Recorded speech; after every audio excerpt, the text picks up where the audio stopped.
सुप्रभात बच्चों, चलिए आज हम रिवीजन करते हैं दूसरे पाठ का। पाठ है भलाई, पाठ 2 भलाई। और उसमें जो है एक प्रश्न ऐसा भी रहेगा कि एक वाक्य में उत्तर दीजिए या तो उत्तर लिखिए, ऐसा रहेगा। तो किताब खोलिए, आप पाठ्य पुस्तक खोलिए, पेज नंबर 14। इसमें देखिए 14 में सोच कर बताएं, यानी कि मौखिक रहेगा लेकिन हमें ये लिखकर बताना है। ग्रामीण किसे मार रहे थे? प्रश्न तो हमारे पाठ्य पुस्तक में है, क ख ग, ये 3 प्रश्न हैं और उन 3 प्रश्नों के उत्तर मैंने यहाँ पर लिखे हैं। एक ही वाक्य में आपको लिखना है। ग्रामीण किसे मार रहे थे? ग्रामीण एक सर्प को मार रहे थे। ग्रामीण किसे मार रहे थे? ये जो प्रश्न किताब में है और उसका उत्तर मैंने यहाँ पे लिखा है, ग्रामीण एक सर्प को मार रहे थे। और दूसरा प्रश्न जो है, संत ने सर्प को किससे बचाया? संत ने सर्प को किससे बचाया? संत ने सर्प को गांव के लोगों से बचाया। यह उत्तर रहेगा। एक वाक्य में उत्तर हमको लिखना है। संत का नाम क्या था? संत का नाम संत एकनाथ था। संत का नाम क्या था? संत का नाम संत एकनाथ था। अभी रहे 3 या 4 वाक्यों में हमें उत्तर लिखने वाले, यानी कि थोड़े बड़े रहेंगे इन प्रश्नों के उत्तर। हम उसे पढ़ते हैं। मैंने पहले ही लिखाया है आपको, आपकी किताब में भी है, आप उसे खोलिए, क्लास वर्क खोलिए और मेरे साथ आप भी मन में दोहराइएगा। संत प्रातः कहाँ और क्यों जा रहे थे?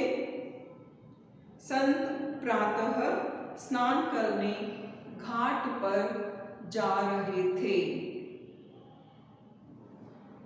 संत प्रातः कहाँ और क्यों जा रहे थे? संत प्रातः स्नान करने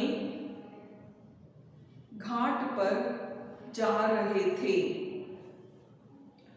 सर्प को पीटता देख संत ने लोगों से क्या कहा?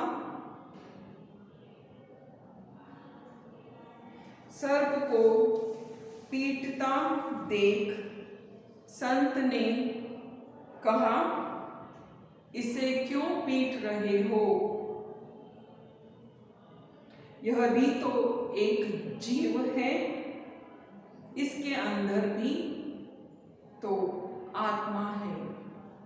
इसके अंदर भी तो आत्मा है। सर्प को पीटता देख संत ने लोगों से क्या कहा? सर्प को पीटता देख संत ने कहा, इसे क्यों पीट रहे हो? यह भी तो एक जीव है, इसके अंदर भी तो आत्मा है। तीसरा प्रश्न है, सांप हटाया जाने पर भी मार्ग से क्यों नहीं हटा? सांप हटाए जाने पर भी मार्ग से क्यों नहीं हटा?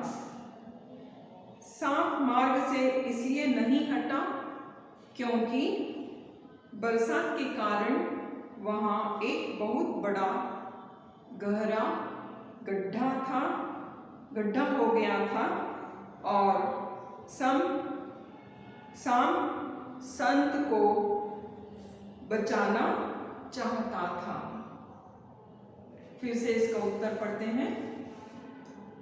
सांप मार्ग से इसलिए नहीं हटा क्योंकि बरसात के कारण वहां एक बहुत बड़ा व गहरा गड्ढा हो गया था और सांप संत को बचाना चाहता था। यह है उत्तर। और चौथे प्रश्न का उत्तर है, प्रश्न हम पढ़ते हैं, इस कहानी से तुम्हें क्या शिक्षा मिलती है? इस कहानी से हमें यह शिक्षा मिलती है कि अच्छे कर्म का फल अच्छा होता है। एक बार संत ने सर्प को बचाया था, तो संत के पास जो है अच्छा कर्म हो गया और इसलिए उनके कर्म का फल उनको कैसे मिला? तो सर्प ने जो है रास्ते से हटा नहीं। क्यों?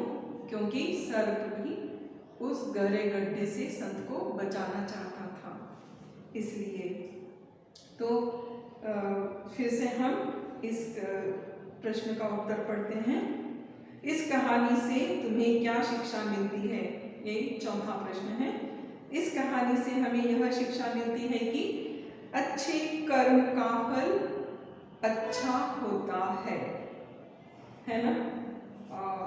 ये जो प्रश्न उत्तर हमने पढ़ लिए हैं, आप भी इसे बार बार पढ़िए और लिखिएगा, लिखने की प्रैक्टिस कीजिए ताकि प्रश्न परीक्षा में आप सही लिख सकें, अच्छी तरह से लिख सकें। इन्हें मिलाएं।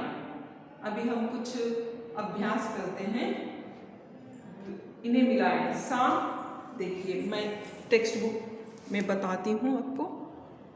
सांप फन, नदी स्नान, सूर्य उजाला, क्योंकि सूर्य से हमें क्या मिलता है? उजाला मिलता है। नदी में स्नान करते हैं। संत एकनाथ, संत का नाम क्या था? एकनाथ था। यह है जोड़े मिलाइए। उसके बाद में वाक्य बनाएं। वाक्य तो हमने बनाया था, उसे आप पढ़ लीजिए और उसे देखिए, बार बार देखिए। स्नान, हमें रोज स्नान करना चाहिए, या तो कुछ और भी आप लिख सकते हो। शब्द दिए जाएंगे वाक्य प्रयोग करने के लिए, आप अपनी तरह से आप वाक्य बना सकते हैं, जैसे कि, और इसमें पाठ्य पुस्तक में भी आप लिखिएगा। स्नान, गड्ढा, शांति, अचानक और आत्मा। जैसे मैं बनाती हूँ मौखिक, मैं आपको बोल रही हूँ, हमें रोज स्नान करना चाहिए। गड्ढा, संत ने रास्ते में एक गड्ढा देखा, या तो आप भी बोल सकते हो मैंने भी रास्ते में एक गहरा गड्ढा देखा। ऐसे वाक्य बना सकते हैं। शांति, मंदिर में जाने से हमें शांति मिलती है। जो भी आप शब्द प्रयोग करते हैं, उस शब्द के नीचे वाक्य में रेखांकित कीजिए। वाक्य में उस शब्द के नीचे रेखांकित कीजिए। ऐसे जैसे संत है तो संत, हमने वाक्य इस शब्द का प्रयोग इस वाक्य में किया है, ऐसे रेखांकित करना है आपको। और अचानक, मेरे नाना जी अचानक मेरे घर आ गए। अचानक, अचानक के नीचे आप रेखांकित कर सकते हैं अचानक शब्द के लिए। आत्मा, हर जीव के अंदर एक आत्मा होती है, तो आत्मा के नीचे आप रेखांकित कीजिए इस वाक्य में। शुद्ध शब्द पर सही का चिन्ह लगाइए। देखिए कई शब्द आपको दिए जाएंगे, लेकिन शुद्ध शब्द कौन से हैं उसके सामने आप रेखांकित करना है। ये जो अभ्यास चौथा अभ्यास है, यहाँ पर देखिए, कर्मवश, कर्मवश, क के ऊपर रिफ की मात्रा है, इसलिए कर्मवश, ये सही नहीं है। कर्मवश ये सही है, इसलिए सही काम ने वो किया है। क्रमवश ये गलत है, इसलिए यहाँ पे नहीं करना है।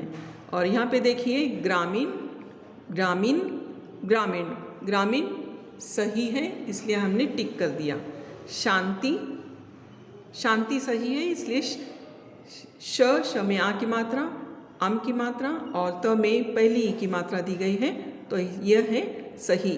और यह है शांति, त में दूसरी ई की मात्रा नहीं रहती है, इसलिए हमने यहाँ पर नहीं बताया।